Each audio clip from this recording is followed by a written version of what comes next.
selain otak, indera. Nah ini juga banyak orang yang mohon maaf ya itu kadang ya mungkin ada yang Allah ciptakan cacat tadi buta, atau mungkin ada yang kita tidak buta lah, tidak cacat lah, tapi dia sakit mata minus. Kan ada itu pelajar anak-anak sekolah itu sudahlah dia minus atau silinder duduk di belakang. Paham nggak dia kalau ada pelajaran?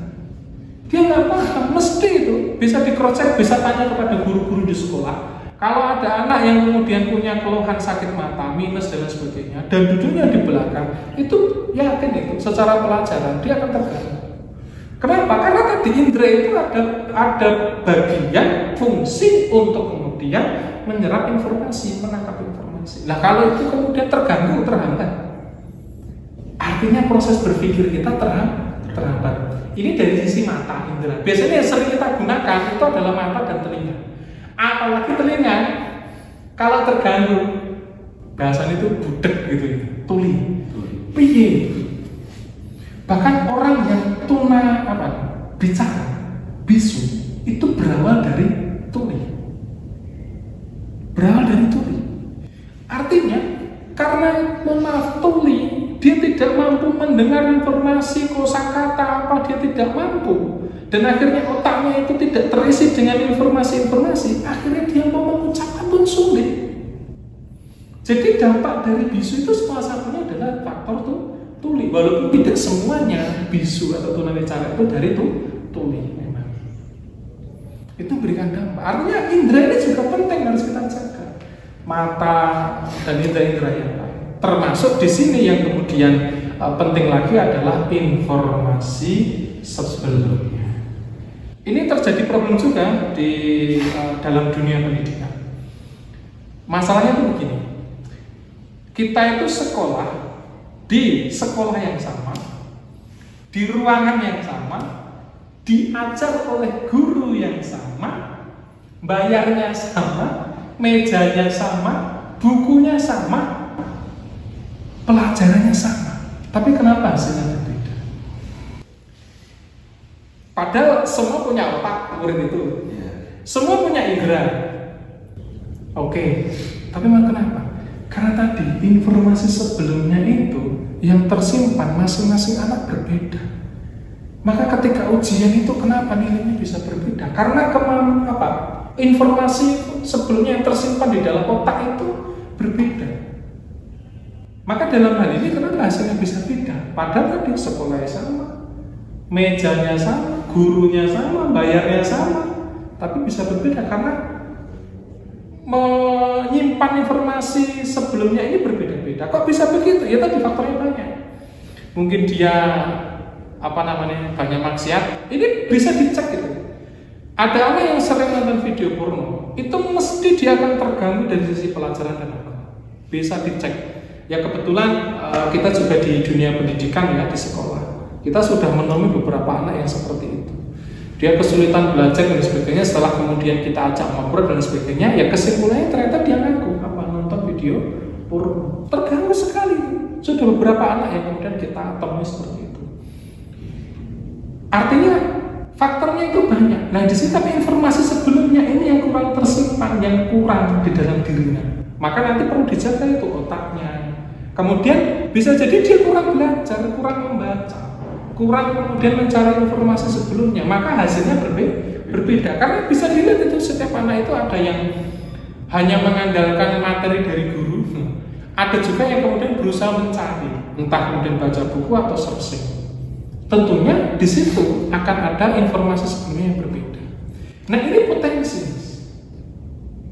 Ini potensi yang dimiliki oleh setiap manusia dan semuanya itu punya potensi yang sama. Walaupun pada prakteknya dia akan berbeda. Dia akan berbeda. Artinya begini, prakteknya tadi dia mau belajar atau tidak, dia bermaksiat atau tidak, posisinya di situ. Artinya jika kemudian Allah menciptakan manusia dengan potensi yang sama, kecuali yang memang oleh Allah diciptakan cacat begitu, berarti manusia itu pada prinsipnya bisa dibentuk baik semua. Dari dasarnya itu aslinya sama. Dasarnya sama. tinggal prakteknya nanti dia ke hal baik atau ke hal buruk. Betul. Nah, berarti di sini posisinya kan tadi manusia itu dibentuk atau terbentuk, artinya dia yang terkena. Mungkin dia punya niatan membentuk diri, tetapi ketika dia punya niat pengen membentuk dirinya menjadi baik, dia kan tetap butuh peran orang lain. Di situ ada guru, di situ ada ayah, ada ibu, ada lingkungan, ada keluarga, ada masyarakat, bahkan negara ada di situ. Dan itu artinya apa? Tetap manusia itu akan dibentuk oleh yang lain. Apa yang lain itu? Ya bisa jadi guru, keluarga, masyarakat, tempat pendidikan sekolah, atau mungkin dia punya halakoh, itu yang membentuk dia. Nah, apakah dia niat dulu atau mungkin karena kemudian dibentuk sengaja oleh orang lain yang membentuk dia? Tapi kan dibentuk. Artinya manusia itu punya potensi yang sama dan punya kesempatan untuk dibentuk baik semuanya. Tinggal kemudian manusia itu siapa yang membentuk sekarang. Makanya kenapa kemudian ada manusia yang baik, ada manusia yang jahat. Kenapa? Karena tadi ini siapa yang bentuk? Pastinya begitu. Oh ya, tadi itu Pak, terkait dengan otak yang dibagi-bagi tadi ya fungsinya. Saya sebenarnya memang itu ada pembahasan itu, pelajaran itu ada, tapi saya sendiri kurang sepakat. Kenapa? Karena kalau otak itu dibagi, begitu ya. Yang kemudian misalnya otak kanan punya fungsi ini, otak kiri fungsi ini. Misalnya katakanlah kita sampaikan begini, otak kanan itu dia lebih condong kepada sains, teknologi, bukan dari sisi hafalan atau dari sisi sosial gitu. Bahkan otak kanan ini lebih condong kepada ilmu teknologi sains, yang dia tidak condong kepada ilmu agama. Nah, kalau kemudian otak itu dibagi dengan seperti itu, maka orang itu memang punya kecenderungan kemana, suka yang mana, itu memang punya. Tetapi kecenderungan itu tetap dipengaruhi oleh pendidikan tadi, yang itu bisa jadi adalah lingkungan, keluarga, atau media bahkan, atau teman, sehingga akan muncul kecenderungan. Ketika dia kemudian ngambil kecenderungan yang ini, dia fokus ke sini, tetapi dia mengabaikan tentang belajar ilmu agama. Itu memberikan dampak buruk, Mas. Jadi adanya pembagian otak dalam dunia psikologi itu juga tidak serta-merta begitu, itu juga dipengaruhi oleh pemikiran yang sebelumnya. Yaitu apa? Sekulerisme, materialis, yang kemudian memisahkan antara teknologi dengan agama, memerintahkan tentang kehidupan bernegara dengan kehidupan beragama, dipisahkan. Jadi ada kaitannya di situ. Maka saya kurang sepakat atau tidak sepakat dengan pemahaman ini, walaupun memang di dalam pendidikan itu ada dan dipelajari. Karena saya juga kebetulan pernah sekolah di psikologi pendidikan, kebetulan begitu. Jadi saya lebih sepakat, lebih cocok, lebih yakin dengan pemahaman bahwa Allah menciptakan manusia dengan potensi yang sama, terutama di posisi otak sama. Di situ menunjukkan keadilan Allah. Tinggal kemudian manusia itu mau membentuk dirinya atau mau dibentuk atau tidak. Nah, tinggal begitu. Nah, kemudian siapa yang kemudian membentuk ini? Siapa yang berpengaruh dalam pembentukan diri manusia ini? Diakah orang yang baik ataukah orang yang jahat?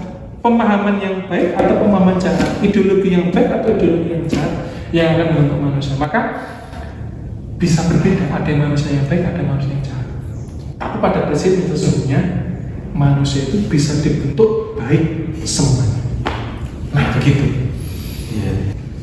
Artinya ya sebenarnya manusia itu tidak condong ke baik ataupun buruk pada awalnya.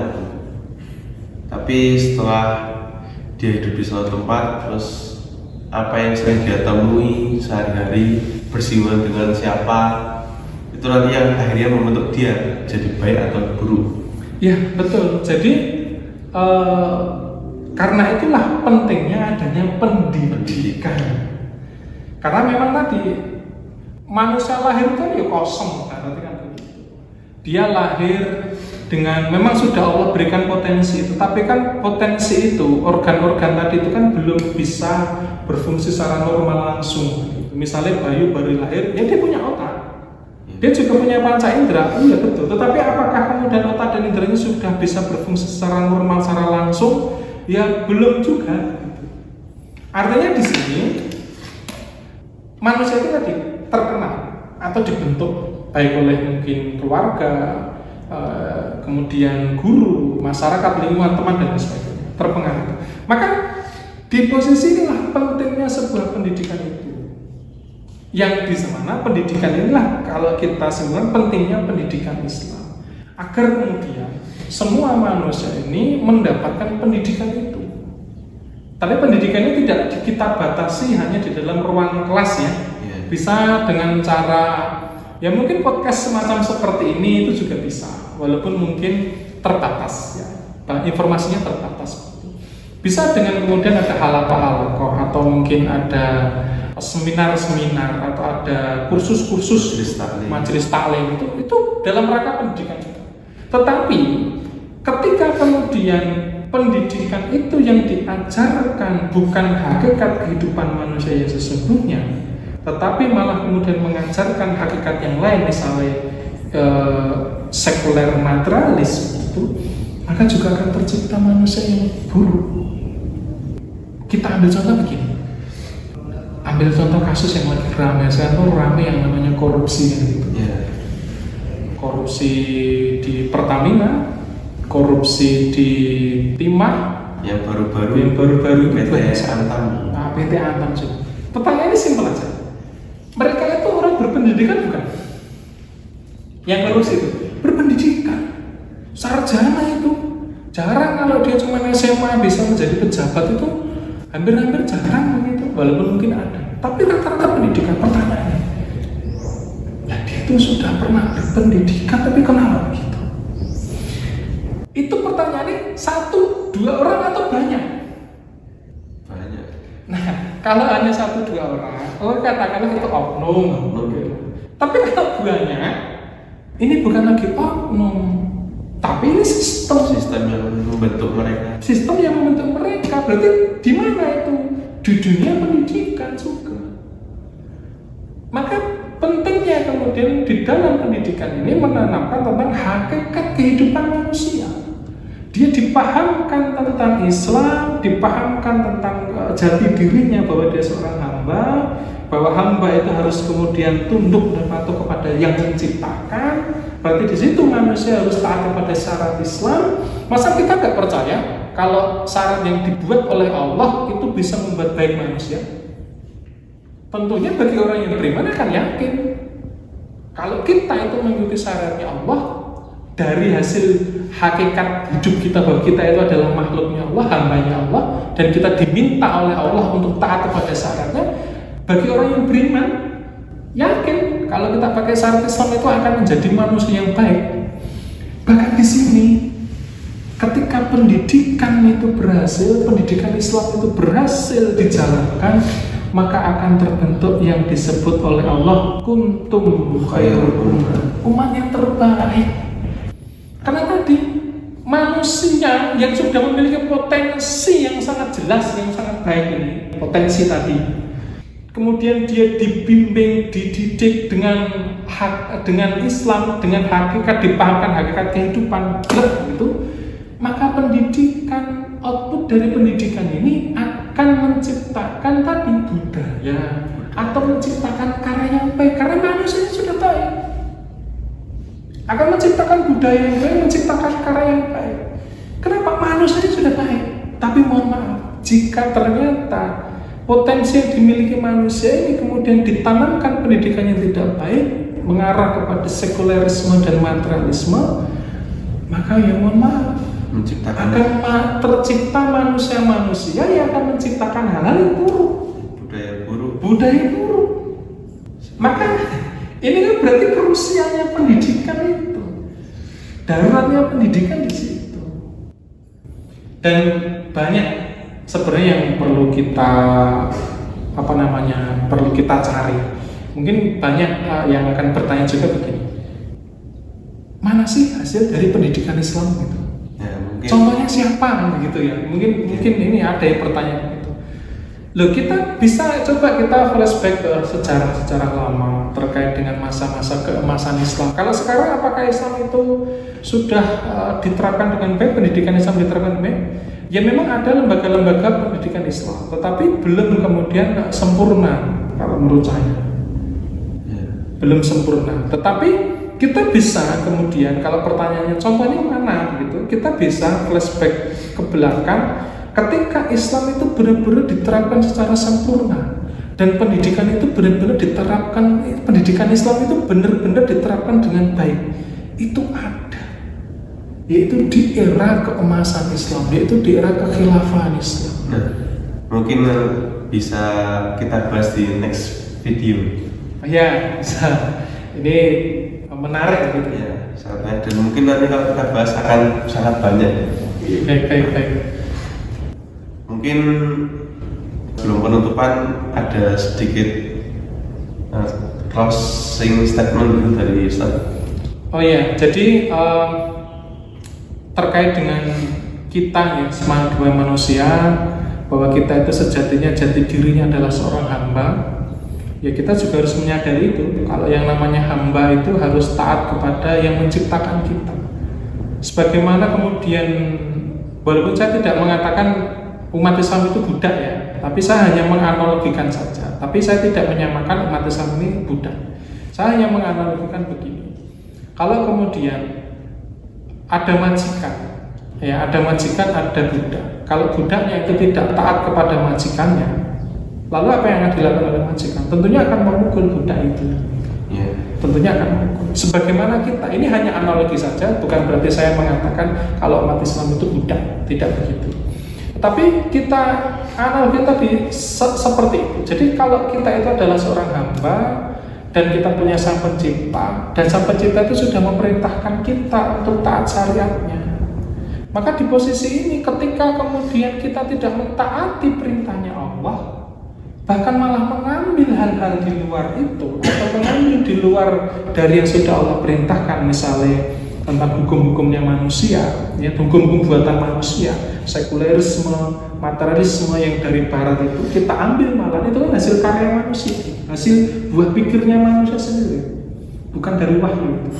Nah maka kalau kemudian Allah menegur kita dengan kerusakan yang sedemikian rupa, pendidikan yang arahnya, pendidikan yang basisnya adalah sekulerisme, materialisme ini, ya ini teguran dari Allah. Kalau saat ini ternyata banyak orang-orang yang berpendidikan malah justru yang membuat kerusakan. Ini dampaknya. Kenapa? Karena pendidikannya mengarahnya ke situ. Maka kalau kita ingin kemudian memiliki kehidupan yang lebih baik, mendambakan sebuah kehidupan yang lebih baik, maka saya kira tidak ada jalan lain kecuali kemudian kita kembali kepada Allah, kembali kepada perintah dan larangannya Allah, mempelajari tentang Islam kembali, mempelajari tentang hakikat kehidupan yang sebenarnya, memahami Islam dan hidup sesuai dengan apa yang kita pelajari itu dari Islam. Buku panduan itu sudah jelas. Ibaratnya kita itu hidup diciptakan oleh Allah, itu kita itu sudah sekaligus diberikan buku panduan. Jadi kita itu sebenarnya kalau pengen hidupnya baik, itu ya sesuai dengan buku panduan. Yaitu apa? Al-Quran. Ditambah hadis Nabi, tambah ijma sahabat, tambah ya sudah cukup itu. Maka insya Allah hidup kita akan menjadi lebih baik. Maka sebagaimana kemudian perintahnya Allah bahwa menuntut ilmu itu adalah wajib, maka di sisi ini kita menjadi sebuah kewajiban untuk mempelajari Islam, mempelajari tentang sakofa-sakofa Islam, mempelajari tentang hukum-hukum Islam, dan mempelajari semua tentang syariat Islam untuk hidup kita yang lebih baik. Mungkin cukup itu. Ya, jazakallahu khairan atas ilmu yang disampaikan dari Ustaz Dwi. Insya Allah kita lanjut di video kita selanjutnya, membahas masih banyak lagi berkaitan dengan pendidikan, utamanya pendidikan Islam. Ya mungkin dari kami cukup sekian, banyak kurangnya mohon dimaafkan. Assalamualaikum warahmatullahi wabarakatuh. Waalaikumsalam.